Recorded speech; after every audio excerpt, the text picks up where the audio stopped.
ನಾಗಮಂಗಲದಲ್ಲಾದಂತಹ ಗಲಭೆ ವಿಚಾರಕ್ಕೆ ಸಂಬಂಧಪಟ್ಟ ಹಾಗೆ ರಾಜಕೀಯ ಜಟಾಪಟಿ ಮುಂದುವರೆದಿದೆ. ಪೊಲೀಸರ ವೈಫಲ್ಯ ಕಾರಣ, ತುಷ್ಟೀಕರಣ ರಾಜಕೀಯವೇ ಕಾರಣ ಅಂತ ಸದ್ಯ ಬಿಜೆಪಿ ಸಿದ್ಧಪಡಿಸಿರುವಂತಹ ವರದಿ, ಸತ್ಯ ಶೋಧನಾ ಸಮಿತಿಯ ವರದಿ ಹೇಳ್ತಿದೆ.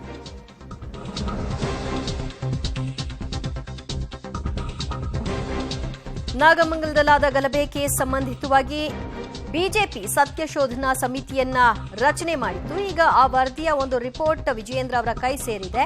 ಪೊಲೀಸರ ವೈಫಲ್ಯ ಕಾರಣ, ತುಷ್ಟೀಕರಣ ರಾಜಕಾರಣವೇ ಇದಕ್ಕೆ ಪ್ರಮುಖ ಕಾರಣವಾಗಿದೆ. ಎನ್ಐಎ ತನಿಖೆಗೂ ಕೂಡ ಸಮಿತಿ ಆಗ್ರಹವನ್ನ ಮಾಡ್ತಾ ಇದೆ. ಇದಕ್ಕೆ ನೀವು ಮಾಡುವಂತಹ ತನಿಖೆಯಿಂದ ಉತ್ತರ ಸಿಗೋದಿಲ್ಲ, ಯಾವುದೇ ರೀತಿಯಾದಂತಹ ಪರಿಹಾರವನ್ನ ಕಂಡುಕೊಳ್ಳಿಕ್ಕಾಗಲ್ಲ. ಹಾಗಾಗಿ ಎನ್ಐಎ ತನಿಖೆ ಆಗಬೇಕು ಅನ್ನೋದನ್ನ ಸಮಿತಿ ಹೇಳ್ತಾ ಇದೆ. ಹೀಗಾಗಿ ಬಿಜೆಪಿ ರಾಜ್ಯಾಧ್ಯಕ್ಷ ವಿಜಯೇಂದ್ರ ಅವರಿಗೆ ವರದಿಯನ್ನ ಕೊಟ್ಟಿದ್ದಾರೆ. ಮುಂದಿನ ಹಂತದಲ್ಲಿ ಇದು ಯಾವ ರೀತಿಯಾದಂತಹ ಸ್ವರೂಪವನ್ನು ಪಡೆದುಕೊಳ್ಳುತ್ತೆ ಅನ್ನೋದನ್ನ ನೋಡಬೇಕು. ಹಾಗಾದ್ರೆ ಸತ್ಯಶೋಧನಾ ಸಮಿತಿಯ ಹೈಲೈಟ್ಸ್ ಏನು? ಅದರಲ್ಲಿರುವಂತಹ ವರದಿಯ ಅಂಶಗಳು ಹೀಗಿದೆ. ಘಟನೆಯಲ್ಲಿ ಪೊಲೀಸರ ಸಂಪೂರ್ಣ ವೈಫಲ್ಯ ಇದೆ. ಪೊಲೀಸರ ಕೈಗಳನ್ನ ಸರ್ಕಾರ ಕಟ್ ಹಾಕಿದೆ. ಅಮಾಯಕರನ್ನ ಈ ಕೇಸ್ನಲ್ಲಿ ಬಂಧನಕ್ಕೆ ಒಳಪಡಿಸಿದ್ದಾರೆ. ಕೃತ್ಯ ನಡೆಸಿದವರನ್ನ ಬಿಟ್ಟು ಕೃತ್ಯ ಮಾಡಿರೋರನ್ನ ಹೊರಗೆ ಬಿಡಲಾಗಿದೆ. ಅವರು ಬಿಂದಾಸಾಗಿ ಓಡಾಟವನ್ನ ನಡೆಸ್ತಾ ಇದ್ದಾರೆ. ಪೊಲೀಸರ ಕೈಗಳನ್ನ ಸರ್ಕಾರ ಕಟ್ಟಿ ಹಾಕಿದೆ ಅನ್ನೋದಕ್ಕೆ ಆ ಒಂದಷ್ಟು ಸಿಸಿಟಿವಿ ದೃಶ್ಯಗಳೇನು ಲಭ್ಯವಾಗಿತ್ತು ಅದೇ ಜ್ವಲಂತ ಉದಾಹರಣೆ. ಕೃತ್ಯ ಮಾಡಿರೋರನ್ನ ಹೊರಗೆ ಬಿಟ್ಟಿದ್ದಾರೆ ಮತ್ತು ಅಮಾಯಕರನ್ನ ಈ ಕೇಸ್ನಲ್ಲಿ ಬಂಧನಕ್ಕೆ ಒಳಪಡಿಸಿದ್ದಾರೆ. ಕೃತ್ಯ ಮಾಡಿದವರು ಹೊರಗೆ ಆರಾಮಾಗಿದ್ದಾರೆ. ಇದರ ಅರ್ಥ ಏನು ಅಂತ ಕೇಳಿದೆ ಸಮಿತಿ. ನಿಷೇಧಿತ ಪಿಎಫ್ಐನ ಸಂಘಟನೆ ಆಕ್ಟಿವ್ ಆಗಿರೋ ವಿಷಯವಾಗೂ ಕೂಡ ಅವರು ಈ ಸಮಿತಿಯ ವರದಿಯಲ್ಲಿ ಹೇಳ್ತಾ ಇದ್ದಾರೆ. ನಾಗಮಂಗಲದಲ್ಲಿ ನಿಷೇಧಿತ ಪಿಎಫ್ಐ ಸಂಘಟನೆ ಆಕ್ಟಿವ್ ಆಗಿದೆ. ಆ ಸಂಘಟನೆಯಲ್ಲಿದ್ದ ಪ್ರಮುಖರೇ ಈ ಘಟನೆಯಲ್ಲಿ ಭಾಗಿಯಾಗಿರೋದು ಅಂತ ತಿಳಿಸ್ತಾ ಇದ್ದಾರೆ. ಒಂದು ಸಮುದಾಯದ ತುಷ್ಟೀಕರಣ ಕೆಲಸವನ್ನ ಮಾಡಲಾಗ್ತಾ ಇದೆ. ನಾಗಮಂಗಲ ಕೇಸ್ನಲ್ಲಿ ಇಂಟೆಲಿಜೆನ್ಸ್ ಸಂಪೂರ್ಣವಾಗಿ ವಿಫಲಗೊಂಡಿದೆ. ಈ ಸರ್ಕಾರದಲ್ಲಿ ಹಿಂದೂ ವಿರೋಧಿಗಳಿಗೆ ಸಹಕಾರ ಕೊಡಲಾಗ್ತಾ ಇದೆ. ಹಿಂದೂ ವಿರೋಧಿಗಳಿಗೆ ಸಂಪೂರ್ಣ ಸಹಕಾರ ಈ ಸರ್ಕಾರದ ಕಡೆಯಿಂದ ಲಭಿಸ್ತಾ ಇದೆ. ಗಲಭೆಯಲ್ಲಿ ಆಸ್ತಿ ಪಾಸ್ತಿ ನಷ್ಟವಾಗಿರೋರಿಗೆ 100% ಪರಿಹಾರ ಕೊಡಬೇಕು. ಅವರ ತಪ್ಪಿಲ್ಲದೆ ಇಷ್ಟೆಲ್ಲ ನಷ್ಟವನ್ನು ಅನುಭವಿಸಿದ್ದಾರೆ. ಹಾಗಾಗಿ ಪರಿಪೂರ್ಣವಾದಂತಹ ನಷ್ಟವನ್ನು ಸರ್ಕಾರ ಭರಿಸಬೇಕು. ಕಿಡಿಗೇಡಿಗಳ ದುಷ್ಟರ ಆಸ್ತಿಯನ್ನ ಸರ್ಕಾರ ಮುಟ್ಟುಗೋಲು ಹಾಕಿಕೊಳ್ಳೋ ಮೂಲಕವಾಗಿ ಈ ಪರಿಹಾರವನ್ನ ಕಲ್ಪಿಸಿಕೊಡಬೇಕು ಅನ್ನೋದು ಈ ಸಮಿತಿಯ ಆಗ್ರಹ. ನಾಗಮಂಗಲ ಗಲಭೆ ಕೇಸನ್ನ ಎನ್ಐಎ ತನಿಖೆ ಮಾಡಬೇಕು ಅನ್ನುವಂತಹ ಪ್ರಮುಖ ಬೇಡಿಕೆಯನ್ನ ಇಟ್ಟಿದ್ದಾರೆ. ಆದರೆ ಬಿಜೆಪಿಯವರ ಈ ಸತ್ಯ ಶೋಧನಾ ಸಮಿತಿಯನ್ನ ಸರ್ಕಾರ ಯಾವ ರೀತಿಯಾಗಿ ಗಂಭೀರವಾಗಿ ಪಡೆಯುತ್ತೆ ಅಥವಾ ರಾಜಕೀಯ ಟೀಕೆಗಳಿಗೆ ಗುರಿಯಾಗುತ್ತಾ ನೋಡಬೇಕು.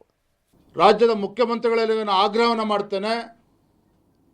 ನಾಗಮಂಗಲದಲ್ಲಿ ನಡೆದಿರ್ತಕ್ಕಂಥ ಘಟನೆ ಇರ್ಬೋದು, ನಿನ್ನೆ ದಾವಣಗೆರೆಯಲ್ಲಿ ನಡೆದಿರ್ತಕ್ಕಂಥ ಘಟನೆ ಇರ್ಬೋದು, ಸರಿಯಾದ ತನಿಖೆ ಆಗಬೇಕು. ನಿಮ್ಮ ನೇತೃತ್ವದಲ್ಲಿ, ನಿಮ್ಮ ಸರ್ಕಾರದ ನೇತೃತ್ವದಲ್ಲಿ ಯಾವುದೇ ರೀತಿ ತನಿಖೆ ಆಗೋದಕ್ಕೆ ಸಾಧ್ಯ ಇಲ್ಲ. ಈ ಒಂದು ಘಟನೆಗಳ ಬಗ್ಗೆ ಎನ್ಐಎಯಿಂದನೇ ತನಿಖೆ ಆಗಬೇಕು. ಇದು ನಮ್ಮ ಆಗ್ರಹ ಇವತ್ತು. ಹಾಗಾಗಿ ಮಾನ್ಯ ಮುಖ್ಯಮಂತ್ರಿಗಳು ಆಗ್ರಹವನ್ನು ಮಾಡ್ತಾ ಇದ್ದೇವೆ. ಅಲ್ಪಸಂಖ್ಯಾತ ತುಷ್ಟೀಕರಣ ರಾಜಕಾರಣವನ್ನು ಬದಿಗಿಡಿ.